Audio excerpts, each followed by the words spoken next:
clash antara SBY dan Muldoko, mau tidak mau orang flashback ke belakang. Waduh, kok ini ada mirip-mirip gitu ya. Jadi seperti apa ya, semuanya terulang sebenarnya kalau mau jujur, bukan kembali ke Orde Baru. Dari dulu kita ini Orde Baru sebenarnya. Zaman SBY juga ada kejadian PKB begitu ya, Golkar dan lain-lain. Jadi mengapa seperti ini, apa yang bisa kita lakukan begitu? Ya, dengarkan pidatonya Muldoko. Pidato pertamanya dalam rangka menjaga demokrasi di Indonesia. Ngerti demokrasi enggak sih? Nah, ini satu. Tanpa rasa malu, tanpa rasa canggung, tanpa beban, ditambah lagi bagi saya tanpa etika. Sebetulnya Muldoko nggak mengkudeta Partai Demokrat. Dia justru mengkudeta demokrasi.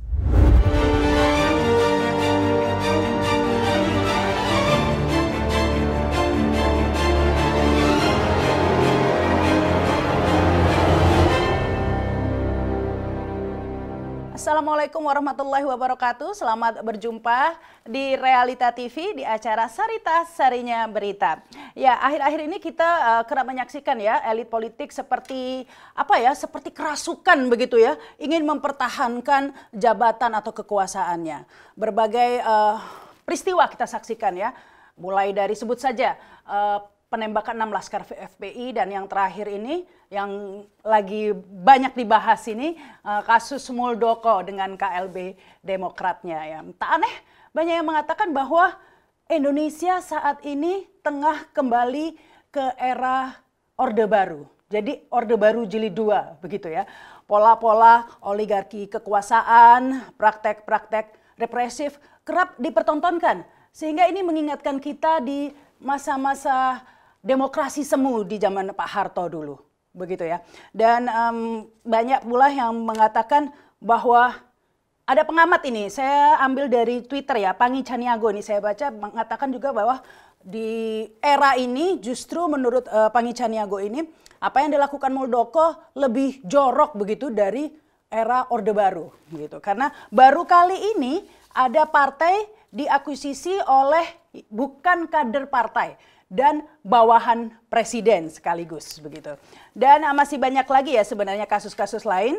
Dan yang paling menyedihkan ini, anak-anak kandung reformasi tidak sedikit loh yang justru berada di tampuk kekuasaan ini, yang justru malah seperti menjadi sponsor begitu ya, praktek-praktek otoritarianisme begitu. Nah, inilah yang kemudian benarkah kita sudah memasuki masa-masa otoriter begitu ya. Dan yang lebih memprihatinkan lagi ini ya, dengan Undang-Undang ITE dan juga pasal-pasal karet lainnya, aspirasi publik dihambat begitu, sehingga tidak berlebihan jika dikatakan bahwa saat ini demokrasi di Indonesia dalam keadaan bahaya begitu. Nah, pertanyaannya, apakah masih ada harapan begitu ya? Ada yang bisa kita lakukan untuk menghentikan proses pembusukan demokrasi ini?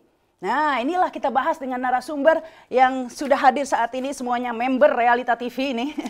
Ada Pak Cipta Lesmana. Halo Pak Cipta, apa kabar?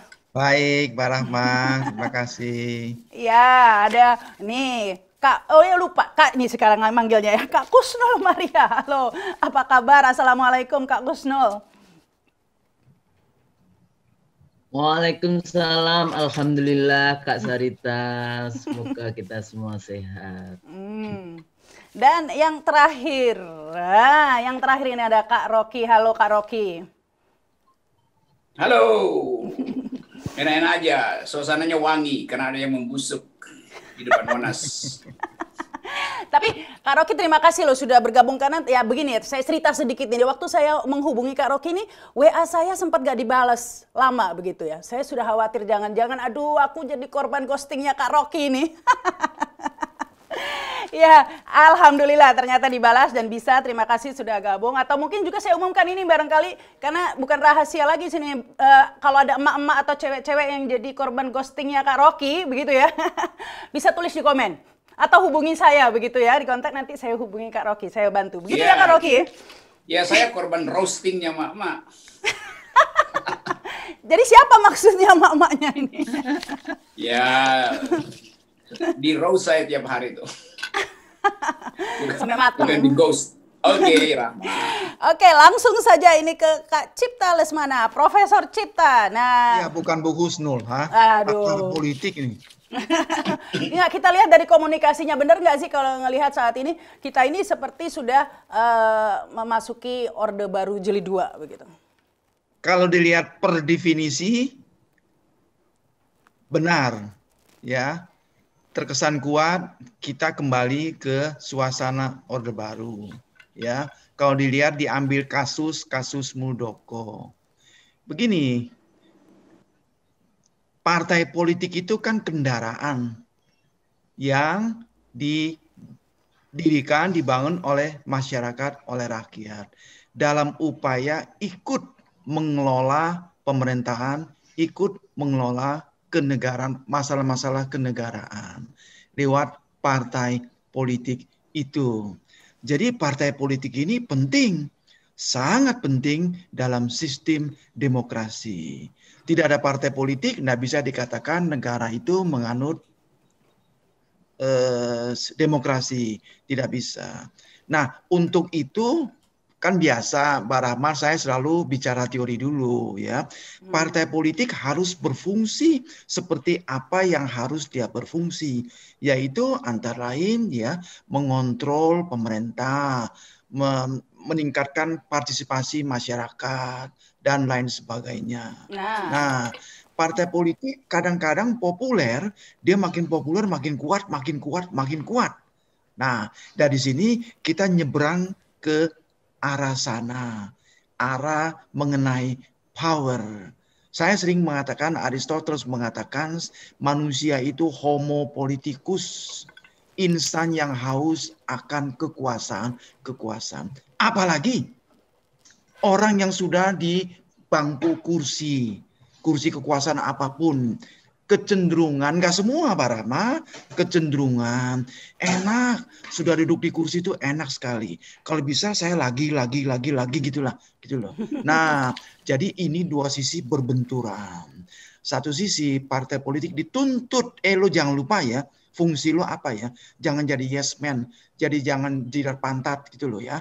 Dituntut partai politik kalau yang bagus. Di sisi lain ada yang kadang-kadang nafsu sekali gitu loh berkuasa. Dilihat ini partai politik ini bahaya nih, apalagi partai politik yang dipimpin oleh Rocky Gerung gitu kan, wah bahaya. Kalau bisa kita kemplang partai politik ini ya, matikan dia kalau bisa gitu kan. Nah, dalam upaya yang ini, nah yang kita lihat sekarang ini kurang lebih begitu, kurang lebih begitu ya. Kenapa saya katakan secara teoritis yes, kita seperti bergerak ke Orde Baru. Kenapa demikian? Karena waktu Orde Baru sering Ibu Megawati itu habis diobok-obok waktu itu. Saya ngikuti, dia kontra sama Suryadi gitu kan, ya. Kongres di Jakarta gagal, pindah ke Medan gagal, pindah lagi ke Surabaya gagal. Akhirnya apa? Akhirnya DPP PDI menyerahkan kepada Mendagri selaku pembina politik. Tolong Pak, bentuk pengurus PDI sendiri, tolong itu apa begitu ya. Terus ada Muhaimin, Gus Dur, bentrok lagi gitu ya. Bukan zaman Pak Harto itu. Lagi Ical gitu ya. Jadi setiap kali kelas-kelas ini ada bayang-bayangan di belakangnya.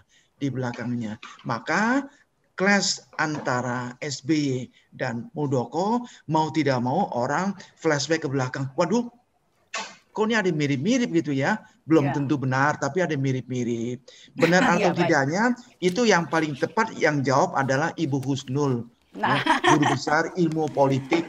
Saya guru besar ilmu komunikasi, Pak Rahma. Itu dulu saya. Ya, oke.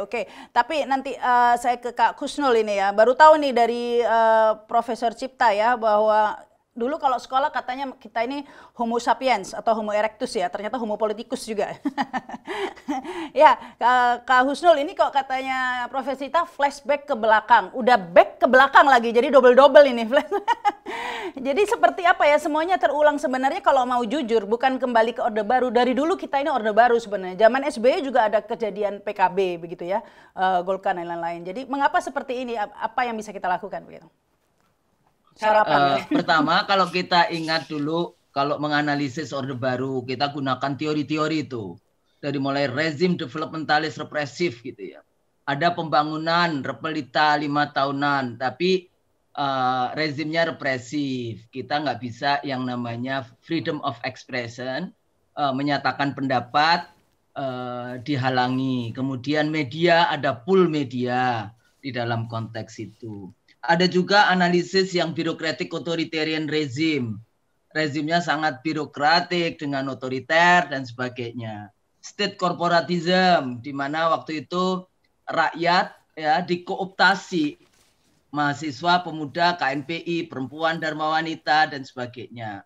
Nah itu kan wajah dari pemilu ada, tapi kita tahu 5 tahun sebelum pemilu kita tahu siapa yang akan menang di dalam konteks itu. Partai politik difusikan menjadi 3 partai politik. The ruling atau the government party, partai Golkarnya, kemudian semua partai-partai Islam difusikan ke P3, kemudian partai nasionalis dan semua partai non-Muslim ditaruh di PDI. Itu fusi tahun 73. Nah, yang mirip, kalau kita mau bicara mirip, satu, kalau gunakan si Greg Verly hari ini kan mengatakan bahwa rezim ini represif terhadap kelompok Islamis, kayak gitu. Itu tulisannya ini. Kalau saya ngomong kan nggak dipercaya. Kalau orang bule ngomong langsung dipercaya. Padahal 2014 saya itu jadi pembicara di NU. Saya jelaskan semua tentang kondisi dan sebagainya. Tapi pada semua sinis. Sekarang jadi buku semua tuh. Ada yang nulis demokrasi on sale. Nah itu kan yang waktu itu saya sampaikan kayak gitu kan. Nah itu satu. Yang sama yang mirip adalah bagaimana mengkebiri oposisi. Jadi oposisi dihabisi. Apakah padahal rezim ini sudah punya dukungan mayoritas yang luar biasa di parlemen. Tapi masih kurang. Bagaimana caranya memecah-mecah yang namanya partai. Kalau tadi Prof. Cipta bicara tentang kekuasaan, memang kekuasaan tends to corrupt. Absolute power corrupt absolutely. Itu Lord Acton yang bicara seperti itu. Kekuasaan legit. Ya, Anda berkuasa bisa melakukan apa saja seenaknya. Dia pikir nanti di akhiratnya tidak ditanyakan kayak gitu ya. 1 persatu 265 juta rakyat Indonesia harus didukung, digendong itu. Jadi saksi di dalam pengadilan ilahi. Ya, saya bicara itu karena sila pertamanya ketuhanan yang Maha Esa. Nah, ini sekarang Kementerian Pendidikan nggak ada kata agama. Nah, ini jadi oposisi dihabisi. Tidak hanya political society-nya, yaitu partai politik, tapi juga civil society.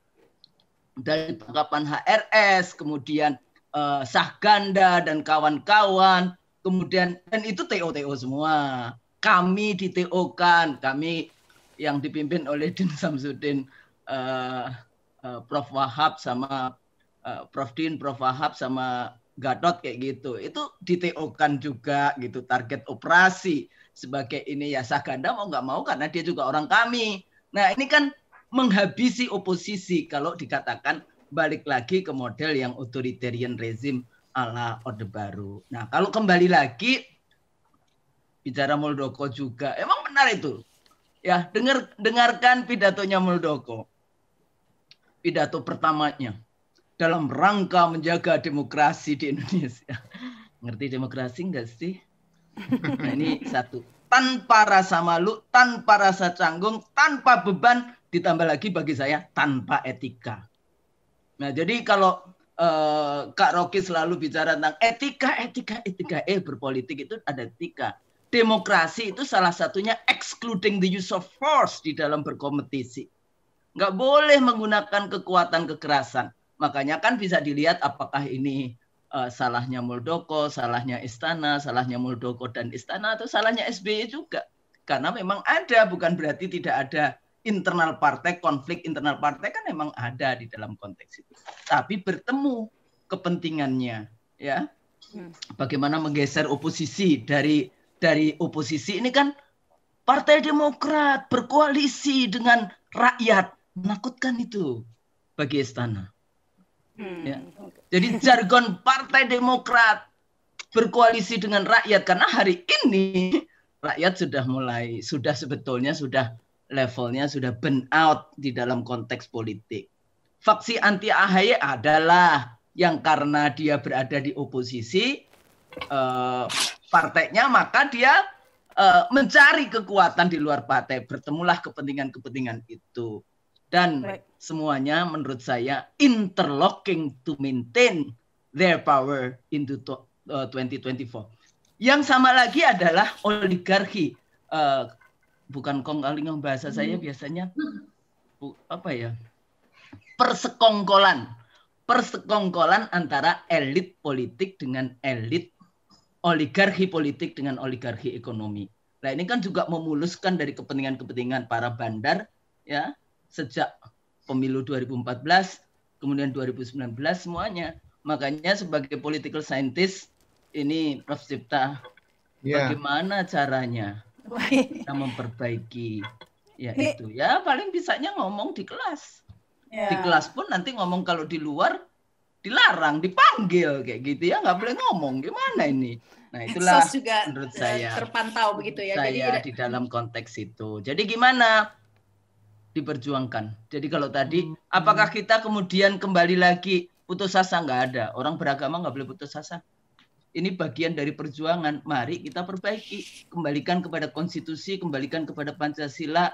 Ingatkan itu political society, Anda menjadi wakil rakyat di situ, bukan wakil para bandar, ya, bukan wakil para penguasa untuk menjajah rakyatnya. Ya. Gitu, ya. Ini Kak Rocky sudah muncul. Tadi saya kira ghosting lagi, hilang lagi. Ternyata udah muncul. Ayo. Pan Kak Rocky. Hilang. Sarapan. Itulah Kak Sarita. Iya, terima kasih ini Kak Kusnu. Ya, silakan ini Kak Rocky. Ya, saya dengar tadi uraian dua profesor yang bening cara melihat politik gitu. Kalau cerdas sudah pasti cerdas. Tapi banyak orang cerdas tidak bening melihat politik gitu. Menganggap bahwa tindakan Muldoko itu dalam rangka menyelamatkan demokrasi itu. Sebetulnya Muldoko nggak mengkudeta Partai Demokrat. Dia justru mengkudeta demokrasi. Jadi kadangkala kita mau mencari keterangan pembenar dengan menganggap bukan SBY juga begini, SBY juga begitu segala macam. Itu yang dikembangkan di publik itu. Dia nggak mau sebutkan bahwa dia dengan sengaja membatalkan demokrasi itu. Dengan membypass seluruh aturan formil di dalam demokrasi. Ini aturan formil di-bypass. Apalagi aturan ethics. Yang dia bukan orang dalam demokrasi, orang dalam Partai Demokrat. Bahkan lebih jauh lagi, dia adalah agen kekuasaan. Lain kalau Muldoko itu tukang pisang goreng, tiba-tiba punya ide untuk masuk Partai Demokrat, dapat kecerdasan, lalu bujuk-bujuk orang, saya kasih uang ya kita. Ya udah, itu semacam kenakalan. Tapi ini di dalam kepangkatan dia itu, dia orang kedua Republik. Dia orang kedua dalam sistem politik kita. Secara tata negara orang kedua adalah Wakil Presiden Pak Maruf Amin. Tapi secara politik praktek, Muldoko adalah orang kedua, kuping presiden, tangan kanan presiden. Dan itu yang orang lupakan. Jadi sebetulnya kaitan dengan kekuasaan sangat dekat gitu. Nah, itu mungkin yang menyebabkan koran di Australia menulis dengan tajam bahwa Indonesia, dia pakai istilah moves closer to one party's rule.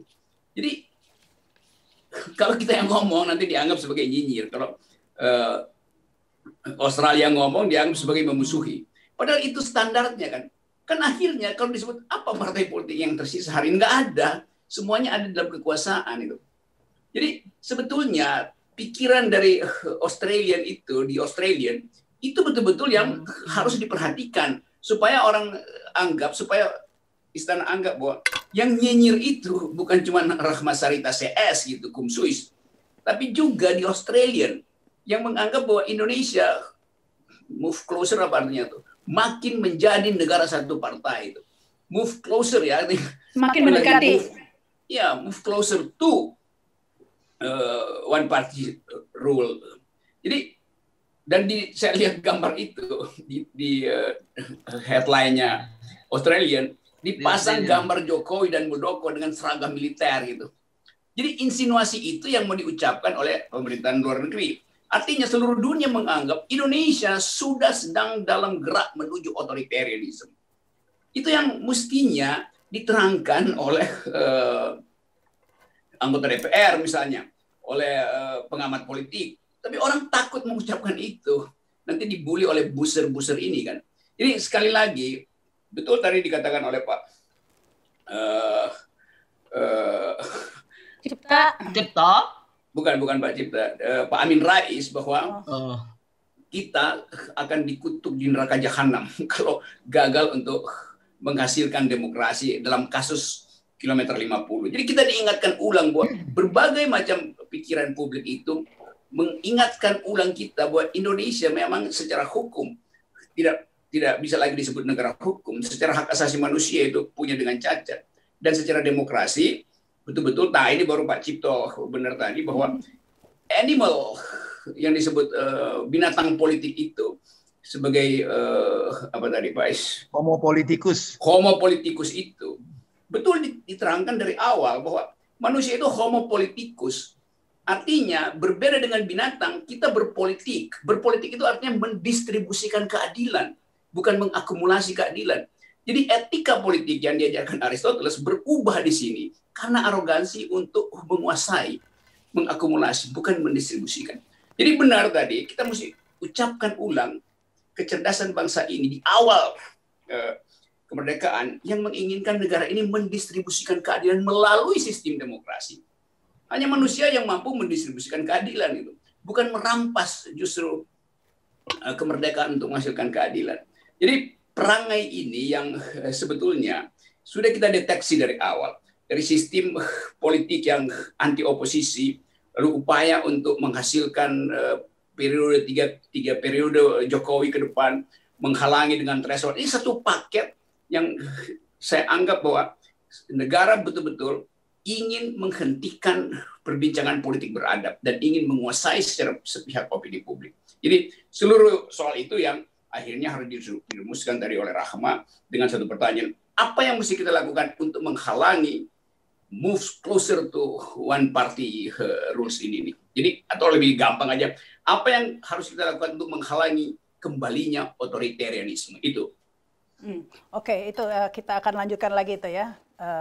Tapi tadi yang dikatakan tadi, mungkinkah itu dilakukan ya, dibendung ya semua gerakan ini oleh oligarki kekuasaan dan otoriter, mengingat saat ini seperti yang dikatakan Kak Cipta dan Kak Rocky tadi ya, kalau Kak Rocky bukan homo politik saja, tapi juga homo erectus pastinya ya.